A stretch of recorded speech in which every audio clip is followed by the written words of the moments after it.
Je retourne aujourd'hui dans le Sauternais pour vous reparler du château Sudureau. Je vous avais présenté il y a déjà un bout de temps le Castelnau en millésime 2010. Aujourd'hui, il s'agit des Lions en millésime 2016, donc un millésime beaucoup plus récent, mais de très belle qualité. Je vous avais expliqué que Sudureau donc fait 2 seconds vins, même si le Castelnau est présenté comme venant d'une parcelle dédiée. Il faut parler un peu du millésime 2016 dans le Sauternais qui évolue très bien et qui devrait avoir beaucoup d'avenir. Et sa caractéristique, si vous voulez, c'est d'allier quantité et qualité, ce qui est quand même dans le Sauternais très rare malheureusement pour eux. D'ailleurs, le rendement global sur ce millésime est de 22 hecto-hectares, ce qui est dans le Sauternais très important. Je vous rappelle que le château Sudureau est entre les mains de la filiale d'AXA, AXA Millésime, et que cette filiale possède de nombreux domaines en France et à l'étranger, et en Bourgogne notamment le domaine d'Arlot, situé à Nuits-Saint-Georges, et qui produit des vins rouges de très haut niveau, ainsi que d'ailleurs un vin blanc. Il ne faut pas confondre le domaine d'Arlot, D'-A-R-L-O-T, et le domaine Arlot, A-R-L-E-A-U, qui se situe à Moret-Saint-Denis et qui produit aussi également des vins rouges de bon niveau. Là, en cépagement, c'est 90% et même plus de sémillon, le reste en sauvignon. L'ensemble de la propriété à Sudureau franchit les 90 hectares, ce qui est considérable. Il faut noter que le maître de chai, c'est Caroline Gendry, ce qui montre que dans ce milieu du vin, les femmes trouvent leur place petit à petit. Bien sûr, je vous ai déjà parlé de Sandrine Garbet, qui est passée de Yquem à Château-Guiraud. Les vendanges ont été tardives, puisqu'elles ont démarré sur octobre pour se terminer le 9 novembre. Nous allons donc goûter ce Lion 2016. Si en 2016 il faut garder les grands vins pour l'instant, les seconds vins ou des vins plus modestes peuvent déjà être goûtés aujourd'hui.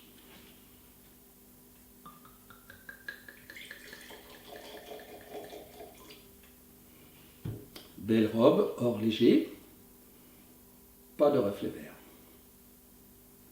Le nez est intense. Sur la mangue, l'abricot, la menthe, un nez frais. Absolument délicieux. C'est le charme des sauternes un peu jeunes où se rajoutent des notes de fruits bien mûrs, mais aussi des notes légères, un peu florales, qui donnent beaucoup de charme au vin.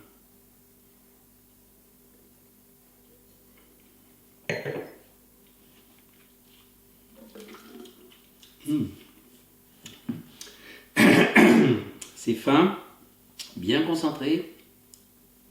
Les analyses indiquent 130 grammes par litre de sucre, ce qui est à peu près l'objectif dans les grandes années.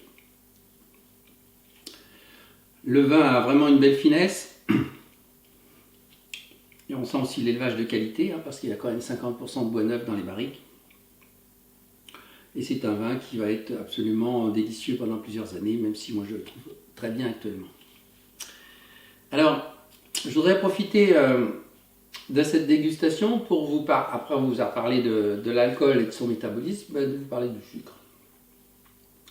Le sucre, eh bien disons que si on s'en tient strictement au cadre de la dégustation des vins doux ou liquoreux, c'est pas vraiment un problème de santé publique comme on dit, parce que c'est une consommation qui est quand même très marginale, et de toute manière, si vous voulez, c'est un petit peu comme un pot de confiture, on va pas s'écœurer à s'enfiler tout le pot. Et bien le sauterne c'est un peu pareil. Ceci étant, face à des publics très différents, on peut quand même donner, disons, quelques conseils de bon sens. Soit vous êtes en parfaite santé, et vous n'avez pas de relation trop forte avec le sucre, du genre de 3 desserts à fin de repas systématiquement. C'est pas effectivement un verre ou deux de sauterne en apéritif qui va changer quoi que ce soit.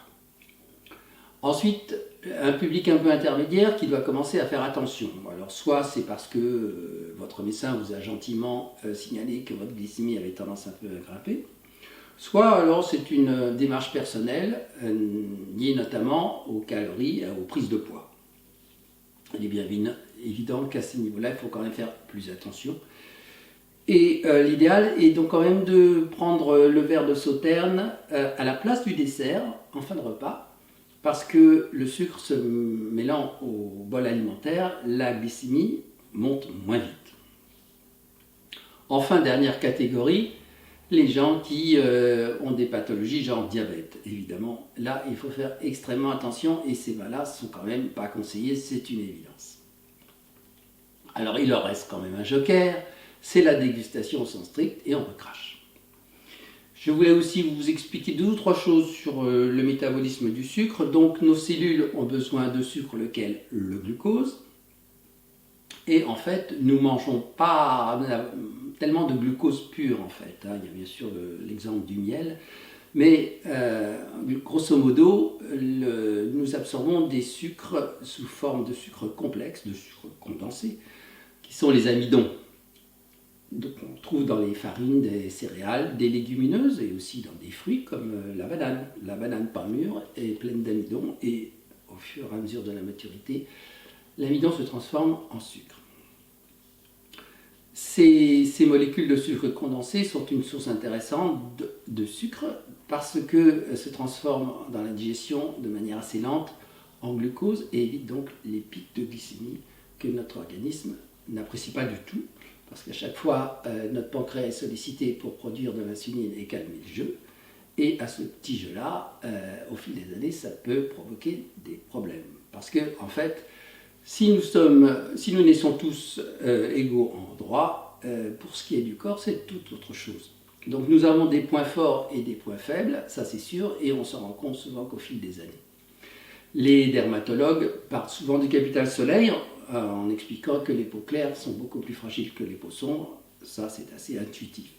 Mais en fait, notre corps, c'est pareil. On a un capital ceci, un capital cela. Et donc, notre pancréas a un capital d'insuline.